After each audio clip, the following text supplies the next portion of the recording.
Hello किसान साथियों, नमस्कार किसान साथी। आज हम बात करेंगे दो विशेष कीटों के बारे में जो खेत में लगने के बाद में काफ़ी नुकसान करते हैं और उत्पादन में भी काफ़ी कमी देखने को मिलती है। तो किसान साथियों, इनसे हमें कैसे निजात पाना है, इसका प्रकोप जो हमारे खेत में लगा हुआ है उससे हमें कैसे छुटकारा पाना है, उसके बारे में आज हम विशेष रूप से चर्चा करने वाले हैं। तो किसान साथियों, आपको वीडियो ये अंत तक देखना होगा जिससे कि आपको जानकारी पूरी मिल सकेगी। तो किसान साथी, वीडियो स्टार्ट करने से पहले जो भी किसान साथी हमारे नए जुड़े हुए हैं, चैनल को सब्सक्राइब नहीं किया है, उनसे हाथ जोड़कर रिक्वेस्ट है, चैनल को सब्सक्राइब जरूर कर लेना है।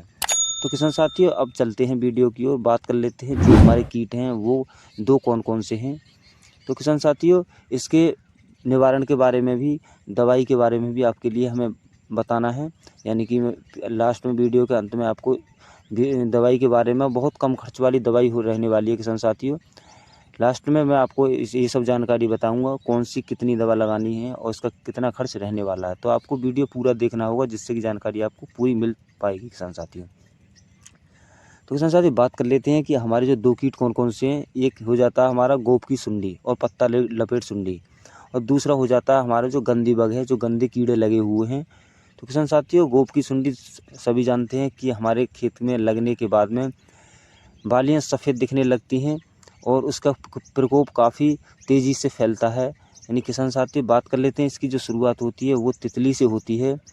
यानी कि जो सफ़ेद और ब्राउन कलर की जो हमारे खेत में तितली दिखाई देती हैं, उनसे हमारा ये प्रकोप फैलता है। यानी कि जो तितलियां होती हैं वो एक बार में 80 से 85 अंडे देकर अपना जो जाल है अच्छी तरीके से बुन लेती हैं और हमारे खेत में काफ़ी नुकसान कर जाती हैं किसान साथियों। इनसे हमें छुटकारा कैसे पाना है, यानी कि हमारे खेत में ये दिखाई दे रही हैं तो हमारे लिए शुरुआती स्टेज में ही कैसे निपटारा करना है, यानी कि या फिर हमारे खेत में ज़्यादा फैल गई हैं तो हमें कैसे निपटारा करना है। तो किसान साथियों, बात कर लेते हैं कि हमारे खेत में जो गंदी बग लगा हुआ है, यानी कि गंदे कीट लगे हुए हैं और यानी कि मक्खी टाइप के भी लगे हुए हैं, तो उनसे हमें कैसे निजात पाना। तो किसान साथियों, इसके नुकसान के बारे में पहले हम चर्चा कर लेते हैं। यानी कि ये नुकसान जो करता है ये बालियों पर ज़्यादातर बैठता है। यानी कि ये जो कीट हमें दिखाई देंगे वो गोब की अवस्था से लेकर और बाली की जो दुग्ध अवस्था होती है तब हमें दिखाई देते हैं। यानी कि जो बाली में दुग्ध होता है, मिल्क होता है, उसे चूसते हैं और जो बालियाँ होती हैं वो काली पीली धब्बेदार दिखने लगती हैं किसान साथियों। तो किसान साथियों, इससे प्रकोप में आने के बाद में बालियाँ या तो खाली रह जाती हैं या फिर हमारे जो दाने हैं उसमें टेढ़े मेढ़े दाने देखने को मिलते हैं, जिससे उत्पादन में काफ़ी कमी और गिरावट देखने को मिलती है। यानी कि मार्केट वैल्यू भी उसकी काफ़ी कम देखने को मिलती है किसान साथियों।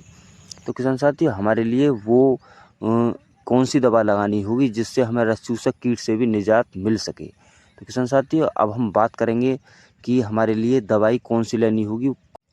तो किसान साथियों, हम बात कर लेते हैं दवाइयों के बारे में। तो दवाइयाँ हम ज़्यादातर सिस्टमिक खेतों में अपने में लगाते हैं, यानी कि अपने खेतों में हम सिस्टमिक दवाइयों का इस्तेमाल करते हैं, क्योंकि सिस्टमिक जो दवाइयाँ होती हैं वो हमारे खेत में तेज़ी से काम करने में सक्षम होती हैं। यानी कि जो दवाइयाँ हैं वो सिस्टम में फैल जाती हैं और अंदर से कीड़ों को ख़त्म करती हैं। तो किसान साथियों, जो सिस्टमिक दवाइयाँ होती हैं उन्हें हमको नहीं लगाना है। क्यों नहीं लगाना है वो भी चर्चा करेंगे, और कौन सी दवाई लगानी है वो भी हम आज इसी वीडियो के माध्यम से चर्चा करेंगे। तो किसान साथियों, जो हमारे लिए सिस्टमिक जो दवाइयाँ हैं वो क्यों नहीं लगानी है, क्योंकि वो पूरे सिस्टम फैल जाती हैं और जो गोब में बालियाँ हैं उनमें काफ़ी नुकसान हमें देखने को मिलता है, क्योंकि बाल हमें हल्की और रोगीली दिखाई देगी। नहीं किसान साथियों, दाग धब्बे भी हमारे लिए उस बाली में दिखाई देंगे, इसलिए हमें सिस्टमिक दवाई का इस्तेमाल नहीं करना होगा।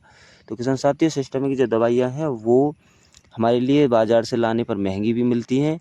तो किसान साथियों, हमें इनका प्रयोग ना करके हमें जो कॉन्टैक्ट यानी कि संपर्कनाशी होती है, कॉन्टैक्ट ग्रुप की जो दवाइयाँ होती हैं उनको हमें इस्तेमाल में लेना होगा, और ये सस्ती भी पड़ती हैं किसान साथियों। सिस्टमिक दवाइयों का एक रोल भी रहता है कि ये 15 से 20 दिन तक असर रहता है इनका, और ये लंबे समय तक असर रहने के कारण ये बालियों पर काफ़ी असर देता है। यानी किसान साथियों, इसका जो इफ़ेक्ट है वो काफ़ी रहता है। बात कर लेते हैं कॉन्टैक्ट ग्रुप की जो दवाइयाँ, उनका जो असर है 7 से 8 दिन तक रहता है, और जो हमारे खेत में कीट लगे हुए हैं उसे झटके से ख़त्म करके पौधे को स्वच्छ कर देता है। तो किसान साथियों, ऐसी दवाइयाँ हमें लगानी हैं जिससे कि हमारे जो रोग है वो जल्दी से जल्दी ख़त्म हो जाए और उसका असर दवाई का जो तो किसान साथियों, जो दवाइयाँ हमारे लिए लेनी होंगी वो कॉन्ट्रैक्ट ग्रुप की दवाइयाँ लेनी होंगी और उनका रिजल्ट काफ़ी तेज़ी से मिलता है। तो किसान साथियों, बात कर लेते हैं कि हमारे लिए कॉन्ट्रैक्ट ग्रुप की जो दवाइयाँ लेनी होगी वो साइपरमेथ्रिन 25% ईसी में जो आती है वो हमारे लिए लेनी होगी। तो किसान साथी इसकी मात्रा की बात कर लेते हैं कि इसकी मात्रा 50 से 60 ml हमें रखनी होगी। किसान साथी इसे हम लगाते हैं तो रस चूसक कीट और सुंडी की जो समस्या है वो जड़ से ख़त्म हो जाएगी पूरी तरीके से, यानी कि बालियाँ शुद्ध, स्वच्छ और लंबी दिखाई देंगी किसान साथियों। तो किसान साथी इनको हमें लगा देना है, हमें पर्याप्त नमी का विशेष ध्यान रखना है, पानी ज़्यादा भरा नहीं होना चाहिए। इन 2 बातों का विशेष ध्यान रखने के बाद में स्प्रे करा देनी है किसान साथियों। तो किसान साथियों पानी की मात्रा कर लेते हैं, मात्रा की बात कर लेते हैं तो 150 से 200 लीटर पानी में इसको आप लगा देना है। तो किसान साथियों बात कर लेते हैं अब इसे ना लगा करके हम दूसरी कॉन्टैक्ट ग्रुप की जो दवाई लेना चाहते हैं तो दूसरी कौन सी लेनी होगी। किसान साथियों मैलाथीन 50% ईसी में आती है, ये भी कॉन्टैक्ट ग्रुप की दवाई है। इसे हम 200 ml प्रति एकड़ के हिसाब से लगाते हैं 150 से 200 लीटर पानी में। इससे भी काफ़ी अच्छे रिजल्ट आपको देखने को मिलेंगे किसान साथियों।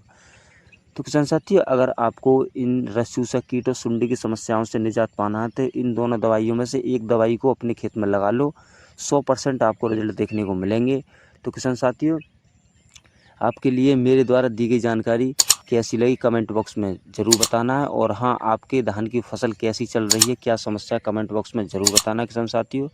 आपके लिए आपके सवालों के जवाब जल्दी से जल्दी देने की कोशिश करूंगा। तो किसान साथियों आज के लिए बस इतना ही, मिलते हैं किसी अगली वीडियो नई तरीके के साथ में। जय हिंद, वंदे मातरम।